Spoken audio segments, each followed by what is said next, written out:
The Bank of Canada has cut the interest rate in June and July, with an overnight interest rate standing at 4.5% today. It is time for us to do an update across 5 major housing markets in Canada: Vancouver, Calgary, Edmonton, Toronto, and Montreal. Which market is struggling the most? Do sellers' markets still exist in any city? Let's dive right in.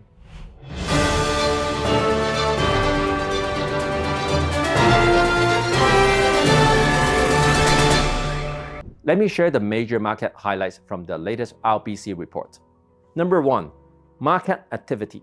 We are going to look at 2 things in the chart.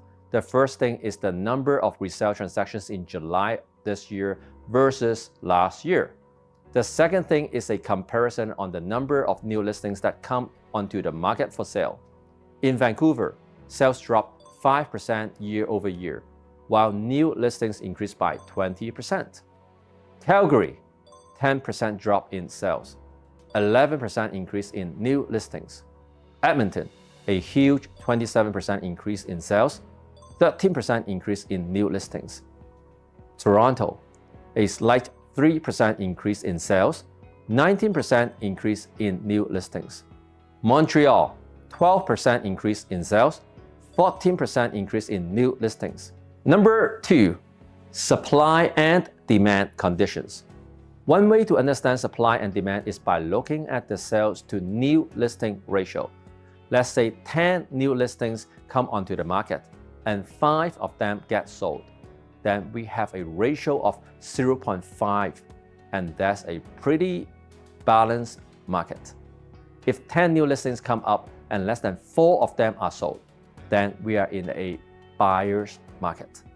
If more than 6 out of 10 are sold, we are in a seller's market.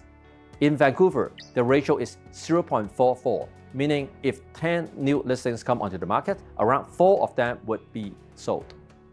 The market is more or less in equilibrium. Calgary is still hot. It remains in the seller's market with a ratio of 0.67. Edmonton as well, it is still in a strong seller's market. Toronto has entered the buyer's market territory. If 10 new listings come onto the market, only less than 4 of them would be sold.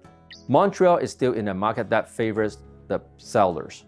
Toronto is struggling the most because it has a specific problem that other cities don't have: a record number of condo completions in 2024.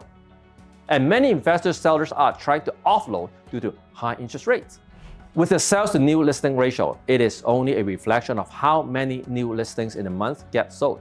It doesn't tell you anything about listings that didn't get sold in the previous months and are now piling up.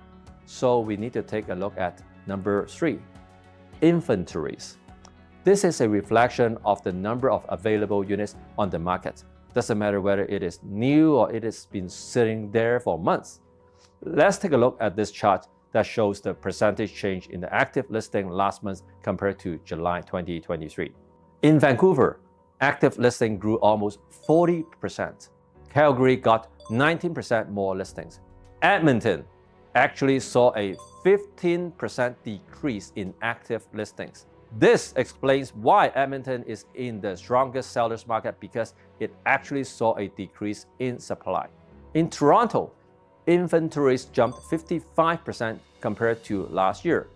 Again, this is mainly due to the struggle in the condo market. Montreal saw a 22% increase in active listings. Most of the Canadian markets saw an increase in inventories this year because of a slowdown in demand. Buyers are more hesitant due to high interest rates and economic uncertainties. Number 4, home prices. Let's take a look at the percentage change in the MLS Home Price Index this June and July compared to last year. In Vancouver, the Home Price Index was slightly up in June year over year, but when we got to July, it was almost 1% down. Calgary and Edmonton saw over 7% price increase even with all the rate hikes. Toronto, 5% decrease. Montreal, 4.7% increase.